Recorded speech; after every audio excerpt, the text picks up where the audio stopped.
ইন্নাল্লাহা লা ইয়াগফিরু আন ইউশরাকা বিহি ওয়া ইয়াগফিরু মা দুনা যালিকা লিমান ইয়াশা। আল্লাহু আকবার। আল্লাহ ডাক দিয়ে বলেন, নিশ্চয় আমি আল্লাহ পাক রব্বুল আলামিন সব গুনাহ মাফ করে দিব, শুধু শিরকের গুনাহ ছাড়া। শিরকের গুনাহ আমি আল্লাহ মাফ করব না। তেমনি ভাবে আল্লাহ জানা দিলেন সব গুনাহ আমি আল্লাহ মাফ করে দিব, কিন্তু হিংসা আমি আল্লাহ পাক রব্বুল আলামিন মাফ করব না। এই জন্য এই দুইটা গুনাহ করা যাবে না ইনশাআল্লাহ। আল্লাহ যেন এই দুই গুনাহ থেকে হেফাজত করেন, বলেন আমিন। আল্লাহ পাক রব্বুল আলামিন জানা দিলেন, যদি ঈমানদার হইতে চাও ও দুনিয়ার মানুষ শুনিয়া নাও, আমি আল্লাহ পাক রব্বুল আলামিনের ভয় যাদের অন্তরে থাকবে, আমার আল্লাহ ডাক দিয়ে বলেন ঈমানদারের এক নাম্বার গুণ হচ্ছে যাদের অন্তরে কার ভয়। আমার আল্লাহ বলেন, ও দুনিয়ার মানুষ, যদি ঈমানদার হইতে চাও পাঁচটা গুণ অর্জন করা লাগবে। যদি পাঁচটা গুণ অর্জন করতে পারো, আমি আল্লাহ পাক রব্বুল আলামিন তোমাকে তিনটা পুরস্কার দান করব। এক নাম্বার গুণ হচ্ছে যাদের অন্তরে আল্লাহর ভয় থাকবে। যাদের অন্তরে আল্লাহর ভয় থাকবে তাদেরকে আল্লাহ পাক রব্বুল আলামিন ঘোষণা করে দিলেন, একটা জান্নাত দিয়ে আমি আল্লাহ সন্তুষ্ট হব না, আমি আল্লাহ দুইটা জান্নাত দিয়ে তোমাকে সন্তুষ্ট করব। সুবহানাল্লাহ। আরো জোরে বলেন সুবহানাল্লাহ। আরো জোরে বলেন সুবহানাল্লাহ। এই যে সুবহানাল্লাহ বলছেন, লজ্জা এই মসজিদে এসে যদি ঈমান পাকা না করতে পারেন, ঈমান মজবুত না হয়, সুবহানাল্লাহ না বলতে পারেন, আমল না করতে পারেন, আল্লাহু আকবার না করতে পারেন, তাহলে চার দোকানে বসে কি আমল করা সম্ভব? মসজিদেই তো আমল করার জায়গা, মসজিদেই তো ঈমান আমল বাড়ানোর জায়গা, মসজিদেই তো আমরা আমল যদি না করতে পারি, বাইরে গিয়ে আমল করা সম্ভব। আল্লাহ ডাক দিয়ে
বলেন ইদা সাররাতকা হাসানাতুকা ওয়া ইদা সাআতকা সাইয়্যাতুকা আনতা মুমিন সুবহানাল্লাহ বলেন।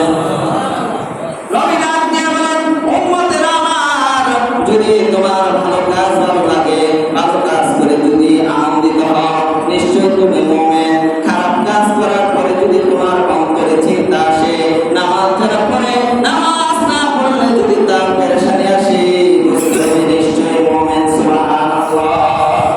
মুমিনের কয়টা গুণ? পুরস্কার কয়টা? মাশাআল্লাহ এই তো বার্ষিক হয়েছে ঠিক না? আল্লাহ ডাক দিয়ে বলেন মুমিনের পাঁচটা গুণ যদি অর্জন করতে পারে ও দুনিয়ার মুসলমান ইমানদার আমার আল্লাহ ডাক দিয়ে বলেন নিশ্চয়ই তারা মুমিন যাদের মধ্যে পাঁচটা গুণ থাকবে। 2 নাম্বার গুণ হচ্ছে কোরআন তেলাওয়াত শোনার সাথে সাথে তার ঈমান বাড়তে থাকবে। আমার আল্লাহ ডাক দিয়ে বলেন ওয়া ইযা তুলিয়াত আলাইহিম আয়াতুহু যাদাতুহুম ঈমানান ওয়া আলা রাব্বিহিম ইয়াতাওয়াক্কালুন।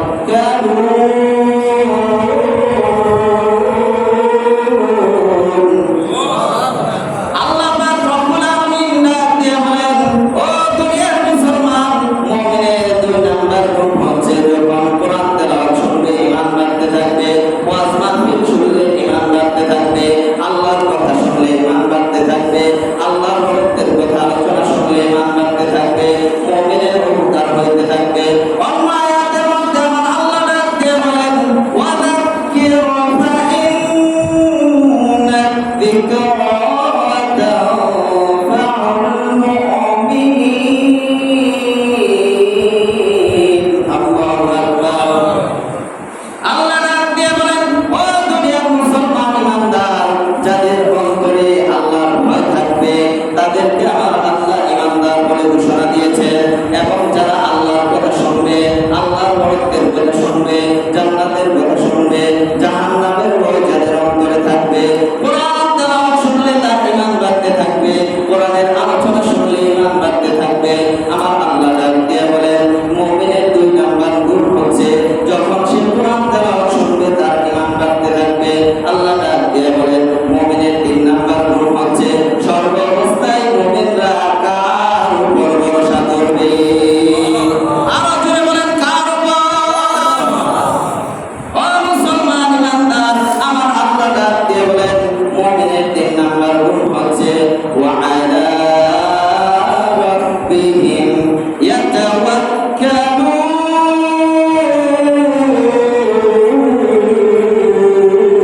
আল্লাহু আকবার। মুমিনের 3 নাম্বার গুণ হচ্ছে যারা মুমিন হবে সর্বাবস্থায় আমার আল্লাহর উপর ভরসা করবে। যারা আল্লাহর উপর ভরসা করবে ও দুনিয়ার মুসলমান ইমানদার আমার আল্লাহ ডাক দিয়ে বলেন নিশ্চয়ই তারা মুমিন কোনো ভেজাল নাই সুবহানাল্লাহ। এই জন্যই কবি বলেছেন উসি পর হামেশা ভরসা করো তুম উসি কে সদা ইশকে কাদম বরো তুম মুবাররা है शिरकत से उसकी खुदाई नहीं आगे उसकी बड़ाई। अल्लाहु আকবার বলেন। ও দুনিয়ার মানুষ মুসলমান ইমানদার আমার আল্লাহ ডাক দিয়ে বলেন মুসলমান যদি হইতে চাও ইমানদার যদি হইতে চাও ভরসা করতে হবে একমাত্র আল্লাহর উপর ঠিক কিনা? আমার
দেওয়ার